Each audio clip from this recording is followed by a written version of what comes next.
परम संगणकाचे जनक डॉक्टर विजयजी भटकर यांच्या आपल्यासोबत बहीण आहेत आणि त्यानंतर त्यांच्या सून आहेत. हे कुटुंब एवढं भाग्यवान आहे की त्यांच्या घरात महान संतही म्हणता येईल त्यांना, आधुनिक काळाचे, आणि गावाप्रती त्यांचं जे प्रेम आहे. मुरुंबा हे त्यांचं गाव आहे, तालुका मूर्तिजापूर, जिल्हा अकोला हे त्यांचं जन्मगाव आहे.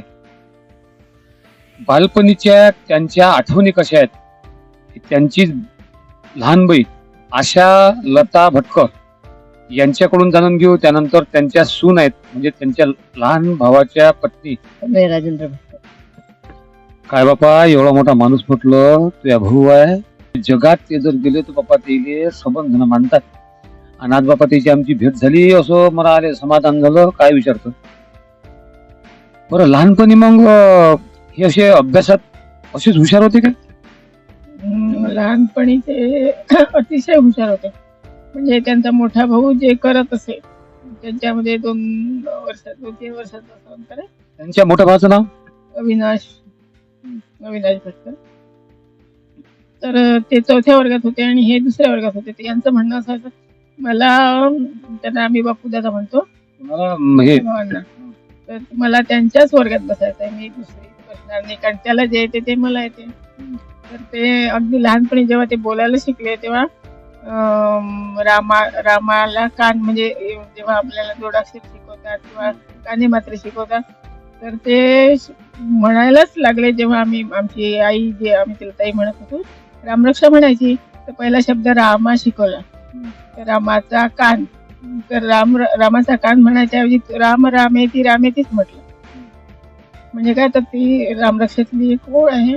संस्कृत इकडे राम म्हणायला लागलं, त्याच्या पुढचं बोलले ते, कारण ते रोज ऐकायचे कानावरती, राम रामेती रमे रामे मनोरमे.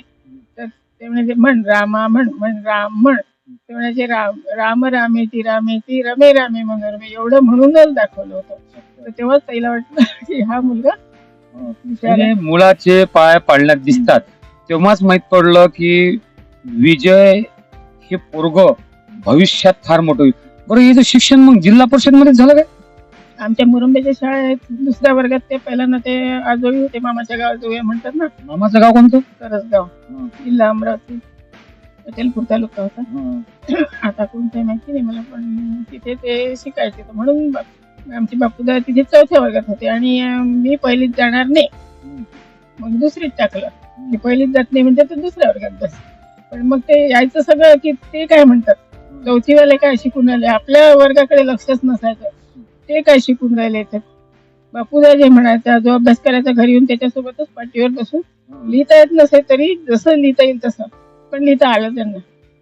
पहा बरं, सध्याच्या युगात लोकांना जिल्हा परिषद शाळेतलं शिक्षण हे फार तुच्छ वाटतंय, पण जे जगविख्यात व्यक्ती डॉक्टर विजयजी भटकर हे जिल्हा परिषद शाळेत त्यांच्या मुरुंब्यात शिकले, ही जिल्हा परिषदची महानता आहे. बरं, मोठे झाल्यानंतर त्यांचा असे काही प्रसंग की ते अति हुशार होते म्हणून, तेव्हा नकाशा असे टांगलेले असायचे आणि ते म्हणायचे किंवा यमुना नदी कोणती आहे, दिल्ली कुठे आहे, म्हणजे मुख्य शहर आहे आणि मुख्य राज्य. हे शिकवत असताना मी सांगतो यांचा हात पुरत नसे, तर मग लगेच सरांच्याच हातची गुरुजी काठी द्या. त्यांना गुरुजीला वाटलं याला खेळायचं जागा नाही, ही मुलांसाठी नसते काठी, मुलांसाठी, मला खेळायला नाही पाहिजे. ती तिथे दिल्ली आहे, म्हणजे काठीनी दाखवली की दिल्ली कुठे आहे. बाकीचे पोरं पाहत बसले तोंडाकडे, किंवा कुठे दाखवायची दिल्ली, ती वरती दिल्ली, मी दाखवतो. म्हणजे त्यांची बुद्धिमत्ता ही बालपणापासूनच चनाक्ष होती. बरं, नागपूरला नाही तर खुर्चीवर चढले आणि तरी दिल्ली दाखवली आणि काश्मीरही दाखवली. येणारा त्यांच्या काळात त्यांनी दिल्ली, म्हणजे नकाशावर दिल्ली दाखवणारा लहानाचा विजय हे डॉक्टर विजय भटकरहून जगविख्यात झाले. म्हणजे त्यांनी दिल्ली पार केली, दिल्लीच दाखवली. म्हणजे अशा गमती जमती यांच्या. तेव्हा किती वर्षाचे असतील? 2ऱ्या वर्गात असणारा मुलगा किती वर्षाचा? 6-7 येते. बरं, एवढा मोठा जगविख्यात माणूस वागताना त्यांच्या वागण्यात कुठं असा अहमपणा वाटला का की मी संगणकाचा नायक? खूप पुढे गेलाय, पण लहानपणी सुद्धा ते कधीही 99% घेतल्याशिवाय राहिलेच नाही. म्हणजे असा कुठलाच वर्ग नव्हता की जे मेरिट नाहीये. प्रत्येक वर्गात ते मेरिटच असायचे, प्रत्येक वर्गात. आणि सतत इलेक्ट्रॉनिक्सचे खेळ खेळायचे, इलेक्ट्रिकचे खेळायचे.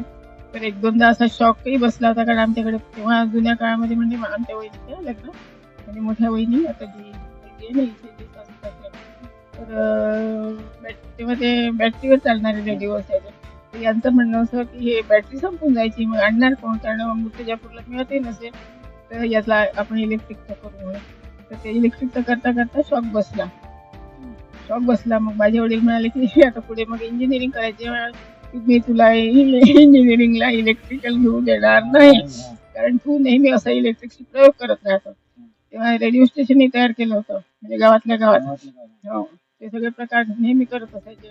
आणि तो सोल्डरिंग, तो रॉड असतो की नाही, तो कायम टेबलवर ठेवलेला तसा. आता यांना जे पुरस्कार मिळाले, जेव्हा त्यांना पुरस्कार मिळाले किंवा परम संगणक हे डॉक्टर विजय भटकर यांना मिळालं आणि ते आपले भाऊ आहेत, त्यावेळेस तुम्हाला काय वाटलं?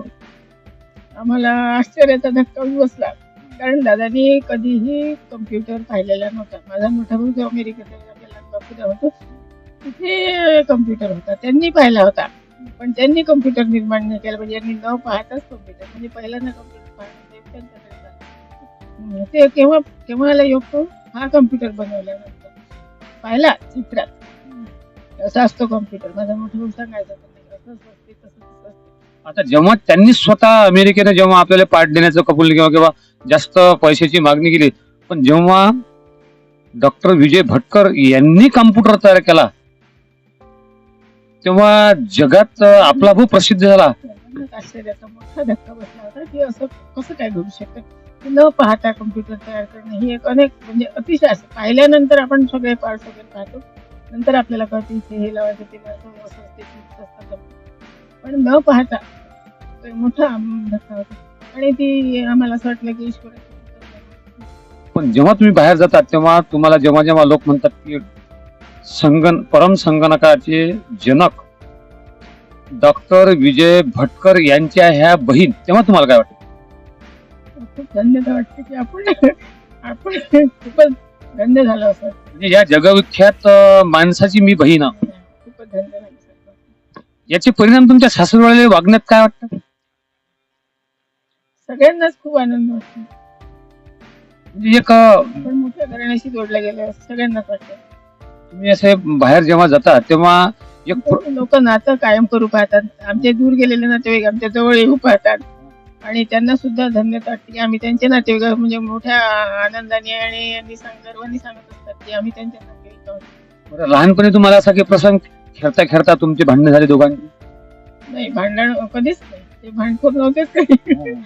आणि उलट ते मला नेहमी जपायचे, माझी वेणी घालून द्यायचे, कारण मी त्यांच्यापेक्षा बरीच लहान होती.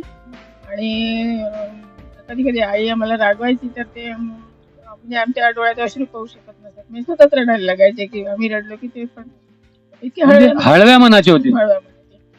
दोघेही भाऊ तसेच होते.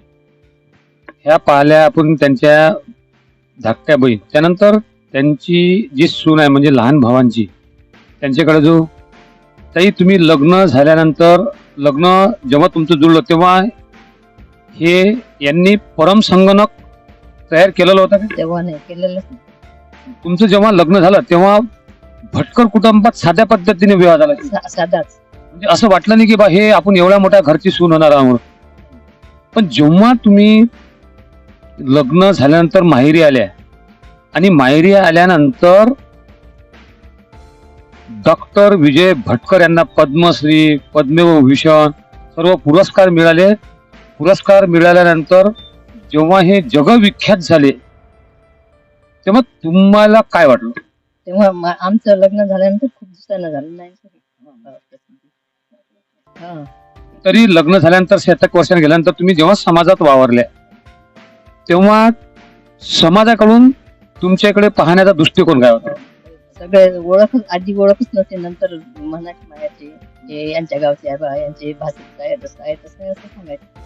म्हणजे तुमच्या गावात जेव्हा तुम्ही माहेरी जायच्या तेव्हा एक मी जगविख्यात संगणक तज्ञ या माणसाची मी सुनाव म्हणून तुमच्या गावात काय प्रतिक्रिया लोक? आमच्या गावात खूप लोकांना माहितच नव्हतं, पण नंतर माहित झालं. तर आता सगळे असे ओळखायला लागतात की यांच्या आपल्या गावची मुलगी यांच्या घरात आहे, यांचे हे आहे, नातेवाईक आहेत, असे ते खूप हे करतात. आमच्या गावाला घेऊन या, असं करा, तसं करा, कार्यक्रम करू. कधी त्यांनी झेट म्हणून तुमच्यावर कधी राब झाला नाही? कधीच नाही असं. काहीच नाही. आले की साधं जेवण, आपली भाकर, मुगाचं वरण, भाजी, साधंसं जेवण. काय पाहिजे काय नाही असं सांगायचं नाही, काही खूप साधी.